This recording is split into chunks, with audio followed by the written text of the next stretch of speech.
now. And it's independent.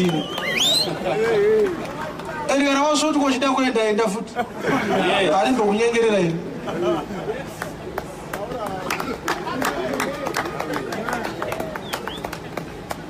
Chakasaka vanhu vaende kuhondo vaida kuti vabvumidzwe kutaura kuti zvakati hatidi.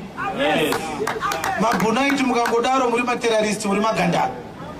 Ndobva mabhuna aenda ndobva kwatanga inyi hurumende yeZANU-PF.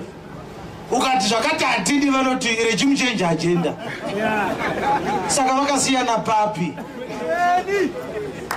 Mabhuna airambira maprazi. Zvino masoja ari kurambira maprazi. Zvakasiyana papi.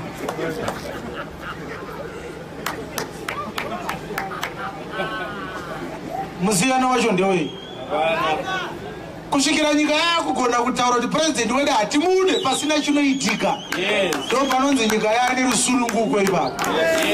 Kusvikira vanhu vakubvumidzwa kuti hatichada kuenda kurali, voramba kuenda kurali pasina chinoitika kwavari. Kwete vanhu vachilodwa marori kunge masaga emapotato, vomanikidzwa kupfeka maT-shirt, votengerwa mabhasikoro nemudhudhudhu kuti vauye kumusangano. That is not freedom. Yes. Ende ndinogara ndichitaura kuti kana watumwa kuzonditeerera ndo zvandinotaura kana ndiuraye manhirano chaiwo andabasa nazvo. Yes. Kill me but you can't kill the truth. Nyika ino yagara ine nhema for too long.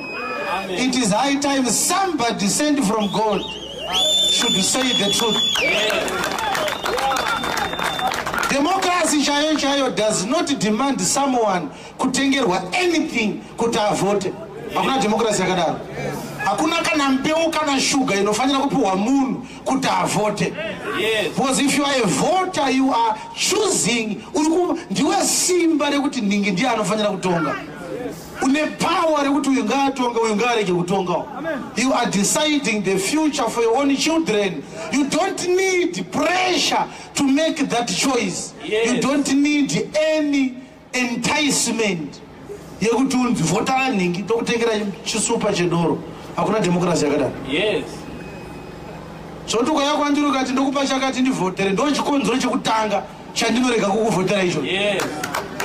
Chako chivindi ndeicheiche kunditengera T-shirt kuti ndikuvotere. Mazuva esaya unoti ndaipfekei. Ukutengerwa doro kuti uvote wakadhakwa. Ozongopepuka nyika yakutongwa negandanga kuti ko munhu itamuona sei makavhota makadhakwa.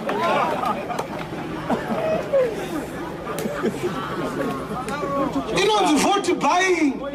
Kupa munhu something kuti akuvotere uri kutenga vote yake. Hakuna democracy yakadaro. Zvingadai zvitosungisa. Musangano ukangonzwikwa kuti wotengera vanhu chakati mazuva ema-elections inofanira kutendeswa kucourt. 2013 chiyangu akatengera vanhu kuchinhoi mapoto ndobva arohwa. Akazoenda achiti tipe mapoto ako. Vanhu vakati akabikira, wakaijaira, wakawatukwana chiyangu so. Ikaire. Akatenga mapoto, ndandiko musi wakapa vanhu mapoto. Takaona. Madzimai twachiyangwa. Ndobva arohwa. Saka ndinokutaurira ichokwadi vadikani. Nekuti pavhangeri panapa ndo patichagadzira generation yavanhu vanofunga chaizvo. Nyika inofanira kuchinja kutangira panapa. Vanhu vavakufunga zvakanaka. Zvanzwikira zvandiri kutaura? Vavakufunga zvakanaka. Unofanira kuti handidi kuuya kurali kwenyu. Indava woti ndiwirirane nezvamunoita. Musangano wenyu uyu handiude. Nyika ino yakava neropa ndozviziva. Baba vangu vakatoifirawo futi nyika iyoyi. Hakwene kufunga kuti zvamakaenda kuhondo isusu hatinawo kusafa. Vabereki vedu vava varikowo kuhondo. Tinotori nevakoma vakatsakatikira kuhondo futi. Ende kusaenda kuhondo hausi umbwende. Hatisati tazvarwa chete. Dai takati tazvarwa taingoendawo futi. Ende hatina kuitirana chibvumirano chekuti mukaenda kuhondo muchatitonga kusvikira forever. Hatina kuitirana chibvumirano ichocho. Saka izvo zvari kutanzi nyika ina itongwe neasina kuenda kuhondo. Asi vanoda kuti vasina kuenda kuhondo vavote.